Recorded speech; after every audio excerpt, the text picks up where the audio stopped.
Ladies and gentlemen, it's a true honor to welcome our next speaker up here on stage. She's one of the top influencers globally when it comes to technology, innovation, change, and now she's here to talk about the signals are talking. You met her before. Give her a very warm applause. Amy Webb.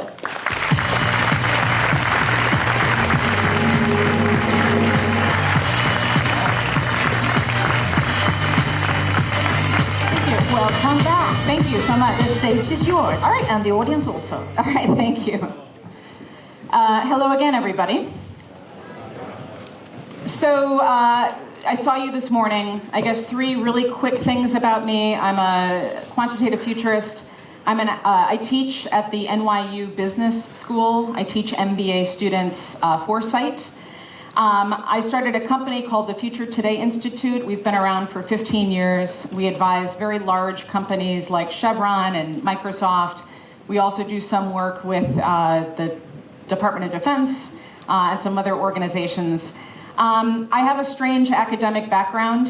So I have my background is game theory, economics, some technology. And I just say that as a sort of way to level set because I'm going to be showing you and talking about a lot of data. I guess there's one more important thing, and that is that all of my research and our tools and our methodology is now open source. Everything is available completely for free. So at the very end, I'm going to show you a link for you to download this presentation along with a whole bunch of other research that I've prepared for you. All right, so it's been a strange couple of months. I don't know if you heard, but in the United States, Amazon released this microwave that has Alexa. So instead of touching the buttons to pop your popcorn, you can speak to the microwave and say, I guess, pop my popcorn, Alexa. So that's kind of strange. As you probably know, everybody's obsessed with Bitcoin. Anybody here own any digital currencies? A few of you? This is going to be an interactive session. So a lot of companies are now launching their own cryptocurrencies. For example, Kodak. Now, when we think about the future, we think companies that really think far ahead and understand the future. All of us think about Kodak, right? Right, so Kodak has launched a digital currency. There are distributed computer networks that are popping up all over the place. So this is kind of esoteric. Did anybody about 20 years ago ever try out the University of California, Berkeley's network where while you're asleep, you can have a little software on your computer and scientists will use your computer power? Has anybody heard about this? Oh, great, so great. So now you can do that on your phone. So there are new networks popping up. This one is called Golem. And it does the same thing, except on your mobile device. And so basically, we can now harness, while people are asleep, their cell phones and do machine learning applications or rendering. You can kind of think about it as like an Airbnb for your phone, which has, a few security issues. And you earn money, or you earn cryptocurrencies for letting other people use your phone while you're asleep. So you can spend your cryptocurrencies at websites like Coin to Pay, where you can buy peripherals and other types of things. Toothbrushes have artificial intelligence. This is a new AI-powered toothbrush that has an app on your phone. You start brushing your teeth, and I guess the application tells you how to improve your toothbrushing, since that's so hard for us all to do. Toilets have artificial intelligence. So this is a brand new Kohler toilet that is powered by Alexa. So you walk into the bathroom and you say, Alexa, I'm gonna go to the bathroom now. You can, I guess, ask Alexa to tell you some jokes while you go to the bathroom, or you can order more toilet paper or whatever you want to do while you're going to the bathroom. And of course, we know that robots are coming to take all of our jobs, right? Everywhere. Whether you work in construction, or you're a truck driver, or you're a barista. Does anybody in here do CrossFit or parkour or run? Okay, so robots are also coming to take those jobs. So here's a Boston Dynamics robot that's now, it runs better than us humans. Check this out. It's amazing, right? And if you're feeling nervous, don't worry, it's not just you. We're all concerned. All right. So obviously everybody's very concerned about AI coming to take our jobs. Now, these might seem like a bunch of outliers, things that don't connect. However, from my point of view, these are signals about future risk, things that you need to be paying attention to. So if we think about digital currencies and distributed networks, here's what I think. What happens when everyday people, like my sister, who don't even update the software on their phones regularly because they forget, what happens when those people are using distributed computing networks, right? That is an IT nightmare, as far as I'm concerned. When we think about toothbrushes and toilets powered by Alexa, which seems kind of silly, it also tells us something about the future of biological interfaces and new disruption to the traditional authentication systems and ID systems that we have. And all this stuff about autonomous devices and robots, well, this signals a disruption to the workforce, but also a disruption to the supply chain, and very likely a disruption to our geopolitical balance. And then you may be saying, okay, but all of this stuff seems pretty futuristic, right? We don't have to worry about it right now. And I would say that that's wrong. Oftentimes, when we think about the future, we tend to think in 10-year increments, 20-year increments. But R&D doesn't work in a quarterly cycle, right? So adoption rates change, new technology comes to market. So one thing that you especially need to get good at doing is thinking about the future in different increments simultaneously. So you need to start thinking 12 to 24 months from now. That's your tactical foresight. Strategic planning is more like 2 to 5 years. We have less data the further that we go out, so we're making more assumptions. However, 5 to 10 years is where you're thinking about your vision, that's your R&D strategy, maybe any mergers or acquisitions. And let's not forget about 10 years out from that. That's what we're talking about, systems level disruption. Every single one of you needs to start thinking across all of these different time zones at the same time. Every time you're working on new technology or whatever facet of your job that you're working on. So, with that introduction, here's what I'm going to do today. I'm going to do 2 things. The first one is I'm going to sort of show you how I do some of this work because I want you to start doing it too. So I'm going to show you how to listen to weak signals about the future, and I'm going to share 3 really great tools that you can start using. And then, after showing you the how, or I guess while I show you the how, I'm also going to show you the what. So I'm going to show you what the signals say about the future of your jobs and your industries and what you're working on. So I'm going to show you lots of different emerging technologies. So we'll get started. The first and possibly most important tool for futurists is one where we figure out, is this thing a trend or is it just trendy? Is this something that we really need to pay attention to, or is this something that we can kind of ignore? Your first task, always, is to figure out whether or not this app that you're looking at, this thing that you've heard about, this new technology, is going to continue to last and change human behavior, or whether or not it'll be gone tomorrow. So let me ask you this question. We keep hearing about flying cars over and over again. So this is an interactive session. How many of you think that flying cars is a real trend that's here to stay, that changes human behavior? A few of you. A few more. How many of you think, nah, this is just, it's trendy. It'll go away. Okay, well, let's find out, all right? First of all, flying cars are not new. This is a technology that is 100 years old. I'm not making this up. This is the first patent that got filed for flying cars in the year 1917. So it's 101 years old, and that ridiculous looking vehicle actually got built. But that wasn't the only one. So here's a flying car from 1947.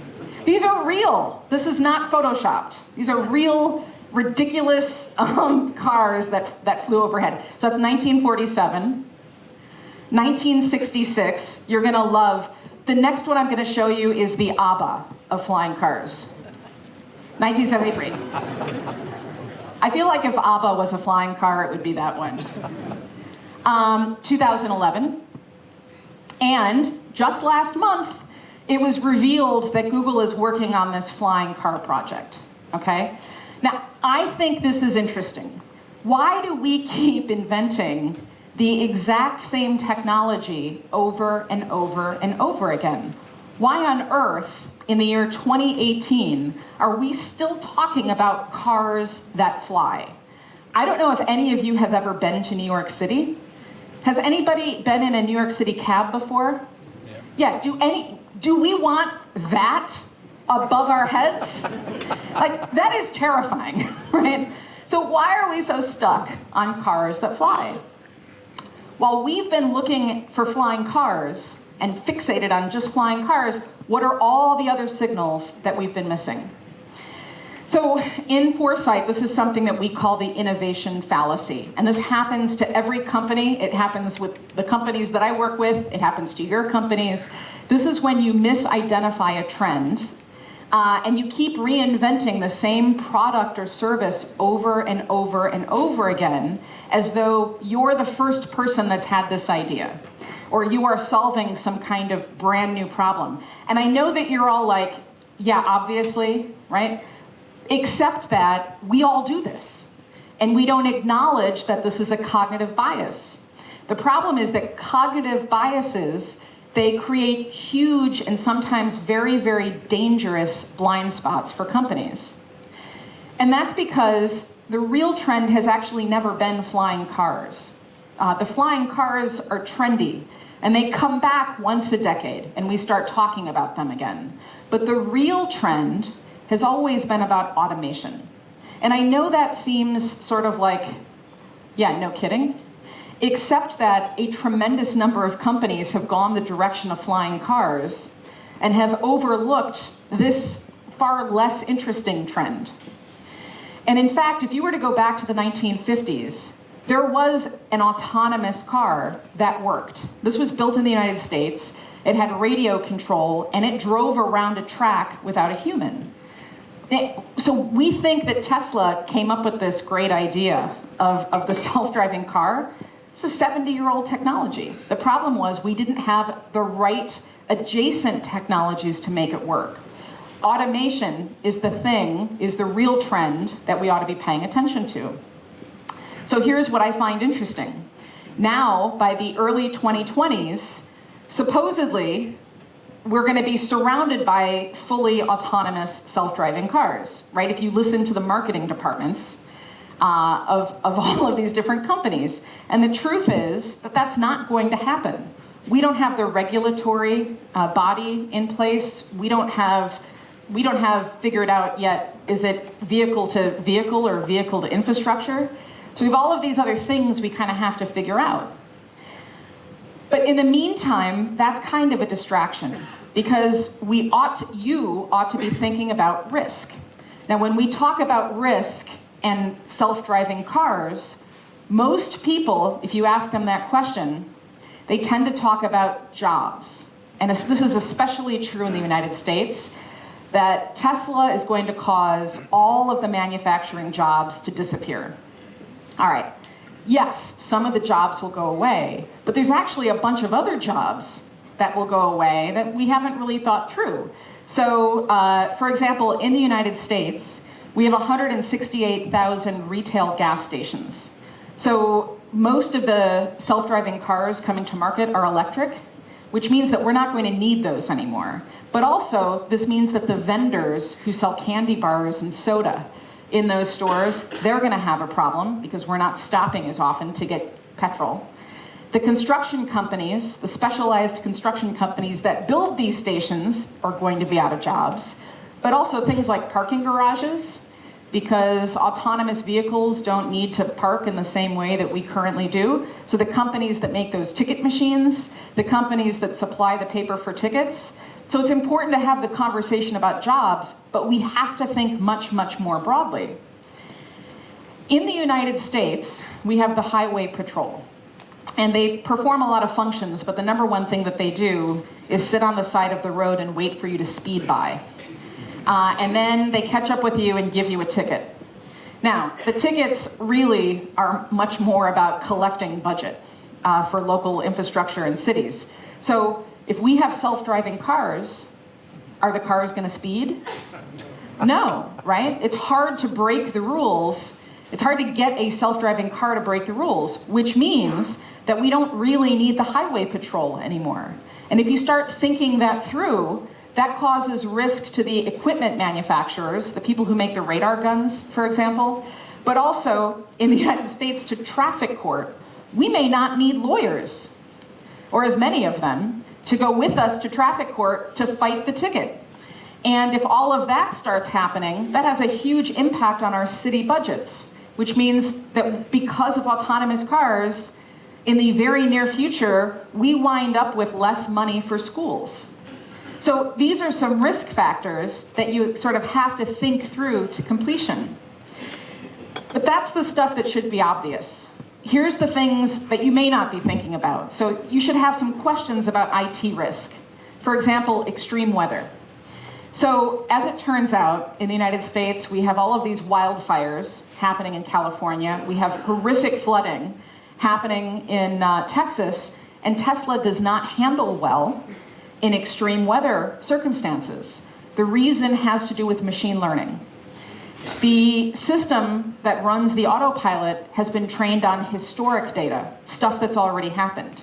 And if you go back in time, this part of Texas never floods. So the car has never had to deal with a sudden flood of water, nor have our cars ever had to deal with sudden wildfires that move quickly and jump across the road. That's not a circumstance that we've had before. The challenge with our machine learning systems and our car manufacturers is that the car manufacturers do not hire meteorologists and climate scientists. Every single company, like Volvo, for example, and Tesla, right? Anybody who's planning on bringing a self-driving car to market should have a business unit full of people who just work with climate data and nothing else. And it's not just the United States. You had a record hot year here in Sweden, right? And that's probably not going to change. So if we have autonomous systems that are only learning on what's already happened versus learning in real time how to adapt to uncertainty, we're going to have huge risks, right? Huge problems. What about firmware updates? So right now, autonomous systems, like, for example, Tesla's AI, you have to still say yes to the update, but the update sort of happens. But we're talking about lots of different people. And again, you know, what happens if somebody decides not to update their vehicle, right, for whatever reason, and somebody else decides to update? How could we possibly have an autonomous driving system where half of the people have updated their cars and the other haven't? We're probably not going to have that situation, which means that everybody will probably have to force the update, right? We will no longer get to choose whether or not we want that update. But for any person in here who uses a Mac, an Apple computer, like, how many of you just let your computer update itself whenever? Right? Most people who are tech people don't do that because oftentimes, especially with Apple, the new operating system is a little buggy. So we wait, let them run the update, let them sort out the bugs, and then we update later on. How's that going to work with cars? Or what happens when people decide to mod their car? So I have not seen this on the streets of Sweden, but let me show you the United States. I guess that's Tokyo. So in the car culture around the world, people build on top of their cars and make them look ridiculous. Or here's somebody who modded a Volvo C30 so that it drives it's like a supercar now. It drives very, very fast. This is a Volvo 242 with a BMW turbocharged engine. I didn't actually see a video of this thing driving, but I have to imagine it looks like a cartoon rocket ship as it goes. What do you do with those people? What do we do with the car culture people who modify their vehicles once we have autonomous systems? That's a big risk. What about all of the personal data that our cars create once we're inside of them? So if you think about all of the different points where you are currently being recorded, and then like what we're going to be recording, I mean, this is everything from how you turn the steering wheel to how you apply brakes as we transition from semi-autonomy to full autonomy, to the camera systems in and outside of the car. There's a huge amount of data that's being collected that we are also generating as drivers. How does that square with something like the GDPR? Nobody's connected those two yet, but like that's yet another thing we ought to be thinking about. So my point is, flying cars, I think, are trendy. They're an interesting distraction. But when we pay attention to flying cars, rather than all of these other risks, which seem to not be connected, we miss things. Automation is the real trend, and now that we know that, we should start thinking through, well, what about automation and climate? What about automation and regulation? What about automation and education?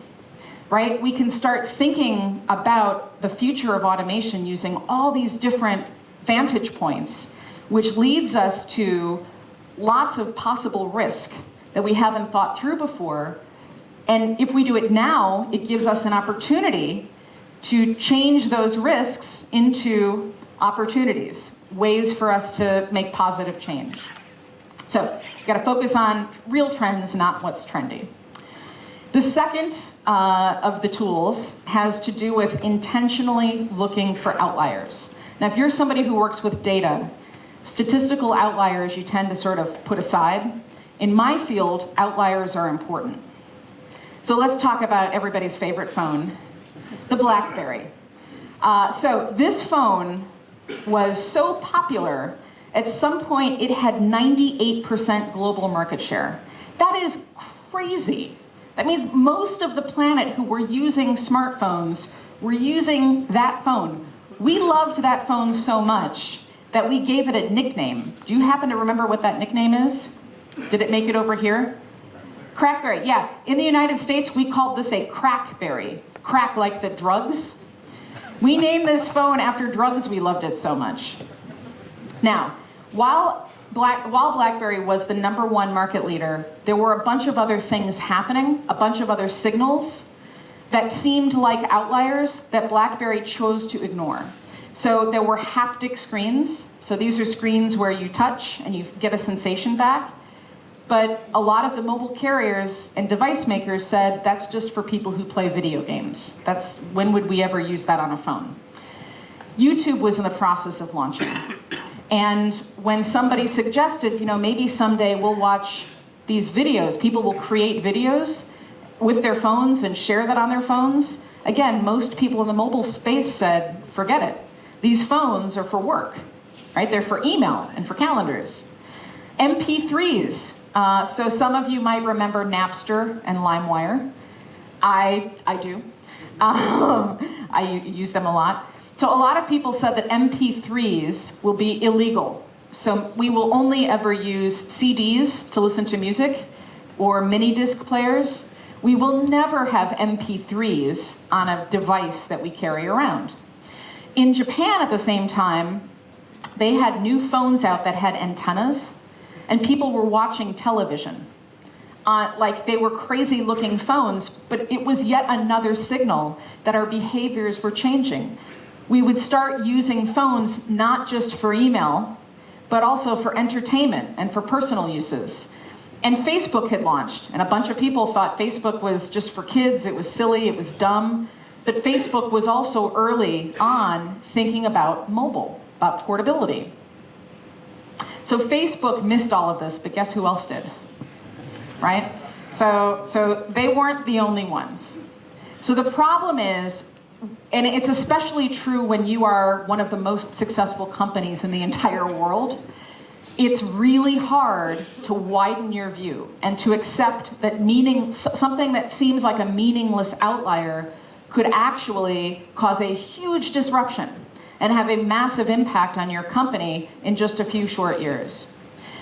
So most of the time, when leaders are confronted with an outlier or with a real tech trend, they tend to ignore it. And that's how so many leaders within organizations, this is how BlackBerry missed it. I think this is how Ericsson missed it. And this is how so many different organizations miss big changes. What I like to call the senior leadership cycle of doom. And it looks like this. So when senior leaders for the first time hear about something, I don't know what it is, right? I've never heard of it. And then after you explain it to them for a little bit, fine, I get it, it's dangerous, it's frivolous, it's novelty, it's millennial, I hear that a lot. With a bit more time and some experience and exposure, the manager or the C-suite executive will say, fine, I understand what this is, but this does not have anything to do with our business. We have other and more important things right now. With a bit more time, fine, this is probably useful for our business, but we have to deprioritize this. We'll come back to it Q4. We'll come back to it next year. And then all of a sudden, all of these things that seem like meaningless outliers start to converge and they accelerate. That's when you see people starting to get nervous in organizations, right? Oh, we're starting to use this all of the time. Our competitor is starting to do whatever it is until finally, damn it, how did we miss this, right? And then there's some kind of emergency meeting where everybody scrambles to catch up. This happens, and so many of you are taking photos of this. I have a feeling there's a reason why, right? This is probably like, you're like, yes, somebody finally said what I'm experiencing. This happens in every organization, in every industry, all right? There is only one way to get out of this vicious cycle, and that is that you have to find signals early.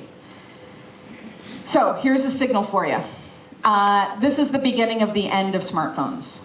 So the analysis that I've done shows that 2018 is the beginning of the end. Does not mean that next year we have no smartphones, but what it does mean is that we've already plateaued and we're going to decline. This has a massive implication for every single person sitting in this room, for every one of these companies in Sweden. This is something that you can acknowledge and deal with today, all right? And yet, I know some of you are like, I don't know. And the smartphones, that doesn't seem quite, like smartphones seem to be very popular, so bear with me here. So if we pull data from numerous sources, everything looks the same. So we're getting new models out, but those models aren't seeing the adoption rate like we used to. So yes, there are still smartphone sales, but those sales aren't as strong as they used to be. And in many cases all around the world, that number is starting to decline. And in fact, yesterday, the Dow was down 600 points in the United States, in part because iPhone has lowered its reporting. So basically what that means is that they didn't sell as many of their new, very expensive phones as they thought they were gonna sell, okay? Which is, for Apple, a huge big deal. So the question is why? What's going on? What's going on is incremental benefits. Each new smartphone isn't really that much different from the others. Maybe the screen is slightly brighter, it's a slightly bigger phone, but it's not like they do that much more stuff. But if you go back to 1998, right, this is what I was carrying around with me. Well, not exactly, but we were probably all carrying this stuff. So I had a mini disc player. I had an early digital camera that still used a floppy disk. I had that Toshiba laptop. It was so heavy that I could use it for self-defense walking down the street. Now, I had a Nokia, but this Ericsson was one of the most popular phones, right, in the entire... So we're carrying all of this stuff in 1998.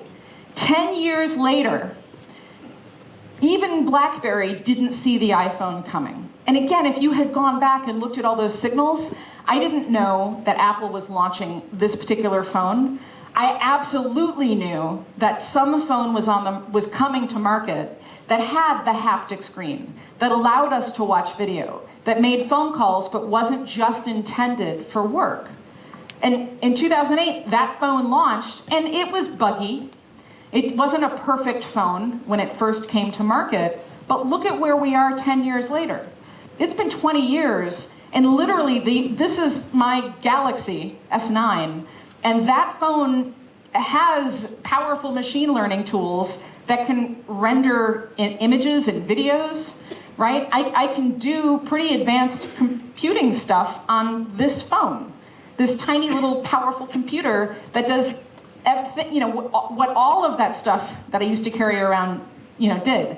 Now the problem is there haven't been very many improvements. So if you think about 1998 to the year 2000, we had all that stuff crammed into one device.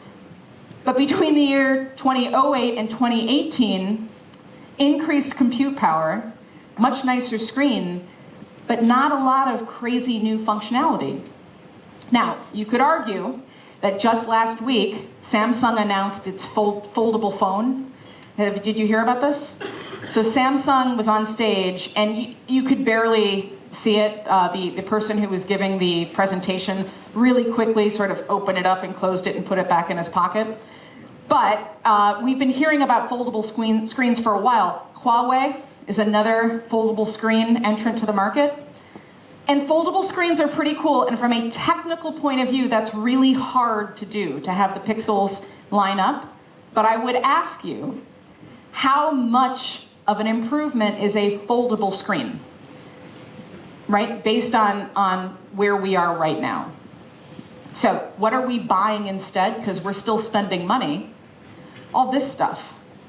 So it's interesting, right? We came, in 1998, we had all these devices, we converged into one, and now we're going back out again. So we've got smart watches, we have fitness devices, we have earables, smart earbuds that respond to voice and gesture, and pretty soon we'll take your biometrics. And, so we've got all of these other things.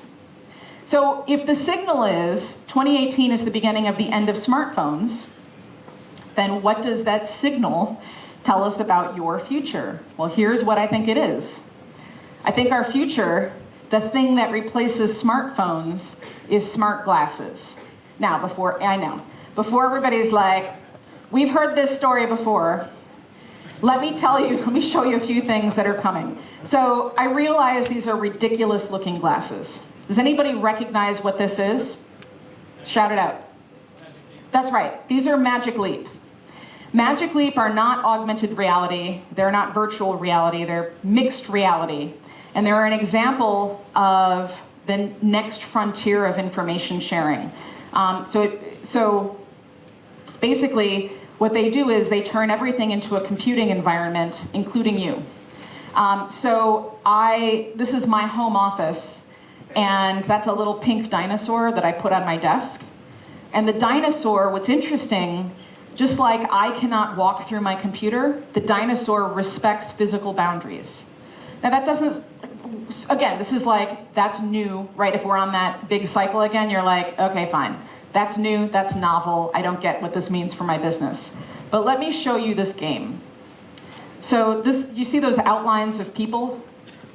So again, this is like not earth-shattering, but what's interesting is these are people who are in completely different spaces, who imported each other into their own spaces. And the glasses interacts with both the physical space and the human. What we're talking about here is a future in which a CEO could look out over her office and see all of her employees and immediately see their productivity levels. And if she wants to, she can visualize that as a garden and see some of the employees who are, not you specifically, but maybe you, who are weeds, right? And you are the tulips, right? Or whatever. We're talking about fundamental shifts in how we create data and how we interpret it.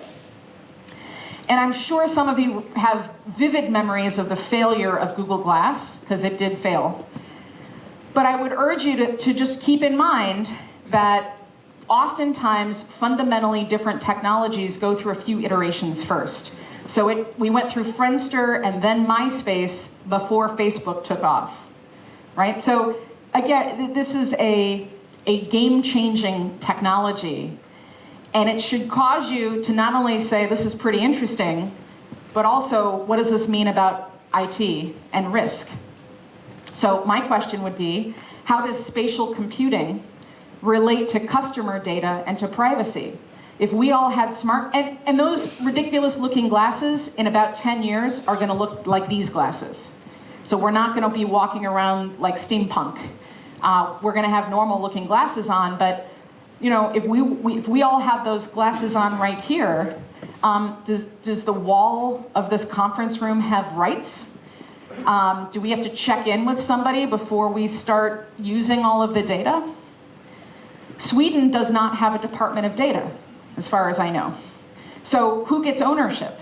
Is it the big tech companies? Is it Ericsson? Is it Magic Leap? Is it you? Who winds up getting the ownership? You have to ask that question, because whoever owns the data gets to decide really important questions about that data. Who's at fault if somebody uses our data inappropriately? We don't have answers to any of these right now.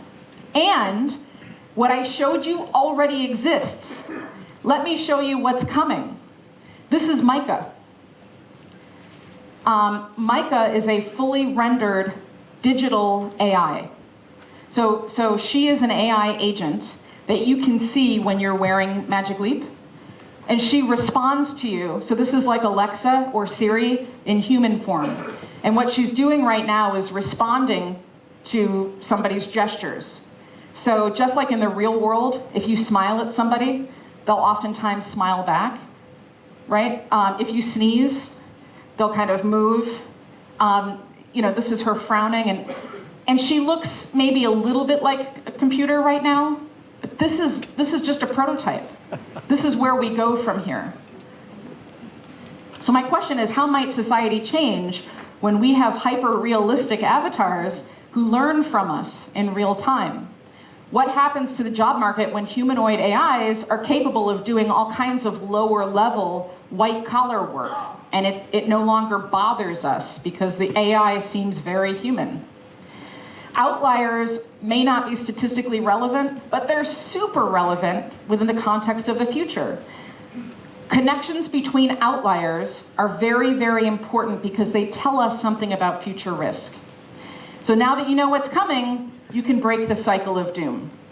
I've never heard of it. Your next step is, I'm gonna do some research, and then we're gonna think exponentially. So what is AI? How does that connect to education, to human behavior, to all of these different things? And finally, how can we act incrementally? Rather than waiting to make huge quarterly decisions, can we start making very small decisions every day in order to help us get to the future faster? All right, last tool has to do with using data to tell stories. So the question is, how can you use data that you have access to tell yourself meaningful stories about the future? The problem is that we assume that every new opportunity will always look like the one that we've always seen. This is why everybody's excited about these phones, because we already conceptually understand what a foldable phone looks like, and to some extent this validates the thing that was already in our heads. So we tend to think this is really cool. We also assume that the next disaster is exactly like the one that we just had, which is why we have the TSA in the United States. The TSA are a physical manifestation of something that already happened. Not at all what we could be facing next. All right, this is also why, if you want to have some fun, Google the word hacker and look on images, and all the images of a hacker look like this, right? Hackers in the future aren't like fat guys sitting on their beds in their bedrooms in their parents' house. The hackers of the future are algorithms. that fight other algorithms so fast that we can't even track what's happening. Most people tend to underpredict or overpredict change, and that's because we just sort of go with our gut. And it has to do with how much confidence we have, what our personal tolerance for risk is, our fear of disruption, and our proximity to whatever that disruption is. And all of this clouds our judgment. So the way around it is the most famous of all the futurist tools, and that's scenario planning. So I'm going to show you very quick scenarios about the future of AI, and then we'll close. So I actually disagree with the Huawei speech from this morning, which was super informative. But the idea that AI is somehow in the future, I disagree with. AI has been in development now for a very long time, and you use AI every single day. It's artificial narrow intelligence. And this is when a system can perform a single task better than we humans can on our own. And we're surrounded by it. So your car, the fuel injection, the anti-lock brakes, that's AI. Your email spam filter, Spotify is full of AI. Netflix, all of the recommendation systems, the compression systems, the distribution systems, all of that are, what we're talking about are millions of little tiny decisions that humans no longer have to make. A system makes those decisions and actions are carried out as a result. But AI isn't just in our computers. So let's go back to that microwave. At the beginning you were like, why is she showing us a microwave? Well, this is why. So Amazon's microwave that everybody made fun of when it came out has AI voice recognition. But the other thing that it does is track your orders. So if you have a subscription to microwave popcorn, and you've popped 4 bags, and there are 6 bags in the box, Amazon, using your voice, is keeping track now of what you're eating. So when you're on your 4th bag, Amazon will automatically mail you a brand new box of popcorn so that you never run out again, which is cool, but also tells us something about the future. But this is not the only thing that Amazon is working on. Amazon has a whole bunch of other devices. It has AI-powered face recognition security systems. For example, you can replace your doorbell lock now with this camera, and you can train the camera on good people and bad people. So a good person might be your best friend. A bad person might be your coworker or boss or father-in-law, right? Who shows up at your house. The AI system will say, no, Sven does not get in today. They have to wait. Whereas somebody else might just be able to come right in. Amazon has now the Alexa Connect Kit, which allows you to turn any device into a spoken interface, which is cool, but what we're talking about is collecting data. And this, which nobody talked about, Amazon acquired a company that makes prefabricated homes and offices.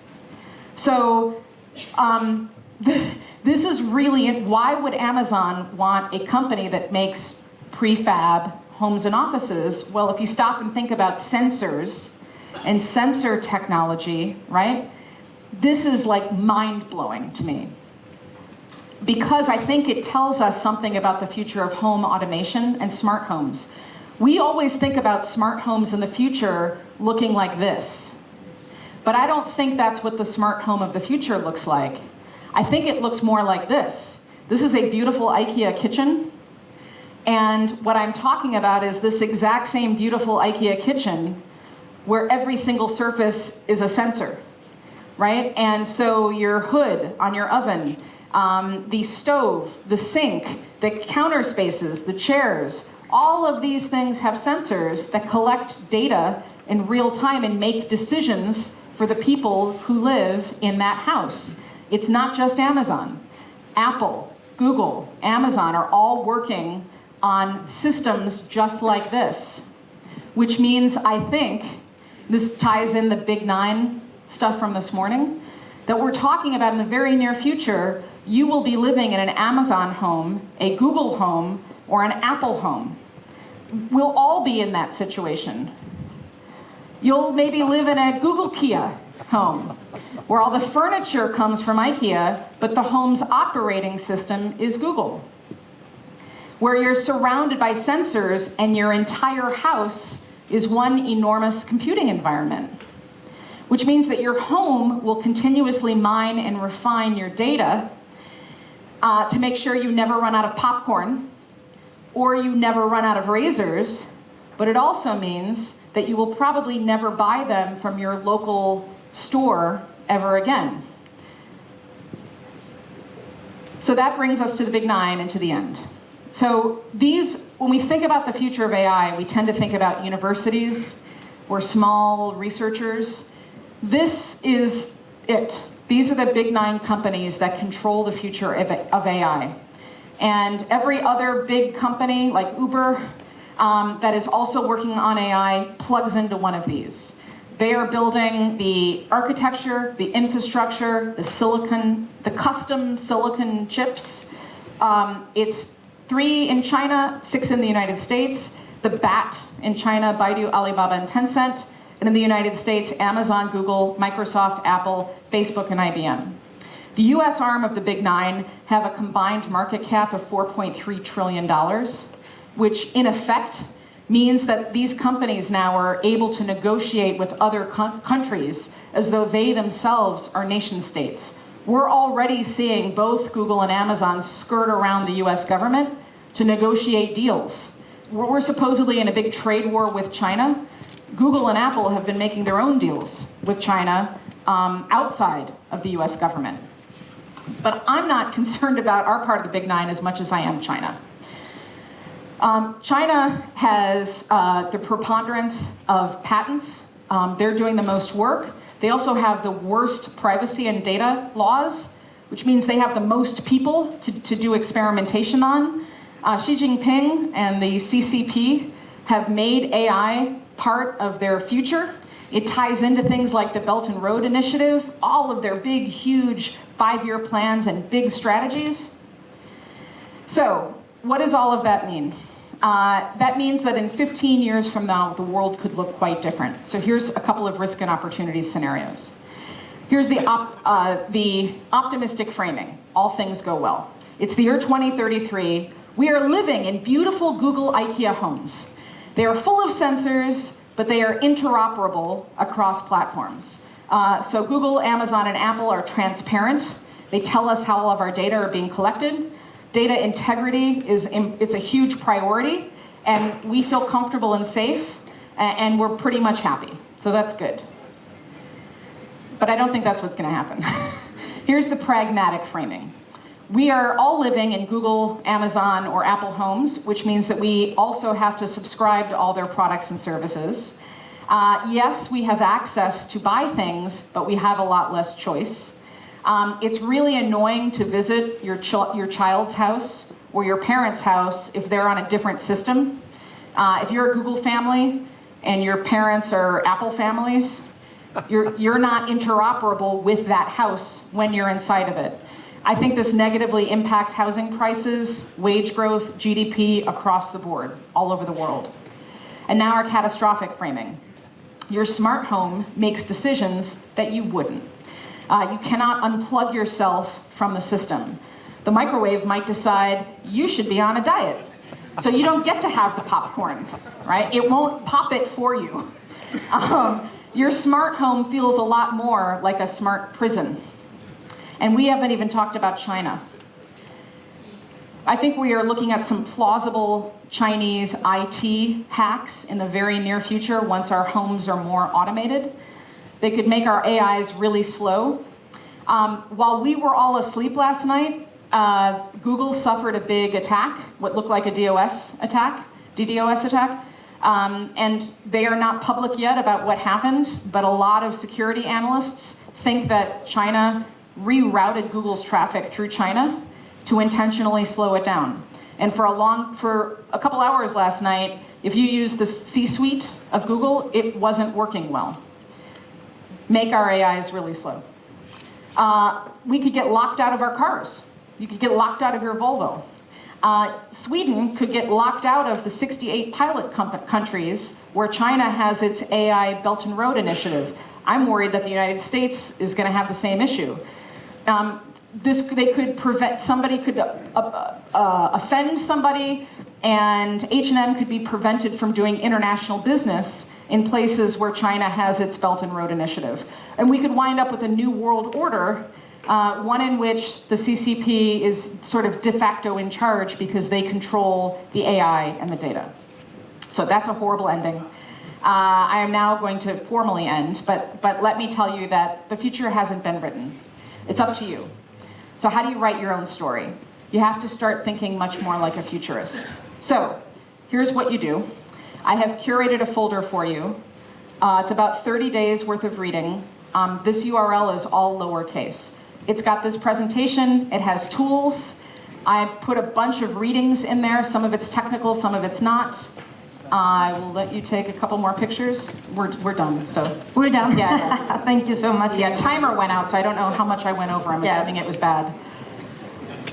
No, you're just a little bit over time. Okay. I need to ask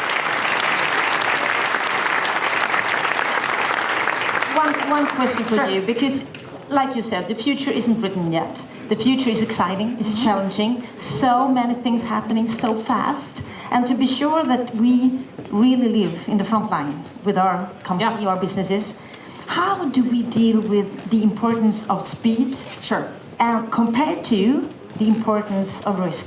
That's a wonderful question. So your thinking can be fast. Your actions can be incremental. So sometimes it feels, I think a lot of companies, when they are not actively working on strategy for the future and they're not looking at all of these other things, what happens with those companies is they tend to sort of go at a normal pace, get scared, and then work really fast, and then they slow down again. Instead, you want to be sort of like a fast-moving train, but not moving out of control, if that makes sense. So every company can do this, and I will say, every company can do this, you just have to dedicate some time to it. But what I will say is Scandinavia is so far ahead of the rest of the world in being more open-minded about the future. You know, everybody likes to talk about Silicon Valley and how futuristic Silicon Valley is. I mean, there's interesting companies there doing great things, but you have to have a totally different mindset. Sustainability, like all of these other things that you all think about all the time. So this should not be heavy lifting for you. This should be easy. You just have to reorganize yourself a little bit. So the future is ours. I think so. I mean, I'm completely honest. From my vantage point, Norway, Sweden, Finland, which has a huge culture of foresight, and Denmark could lead the world in a lot of these different things because you are much better at thinking longer term. So with those words, Amy Webb. Thank you. Thank you so much. Thank you for coming.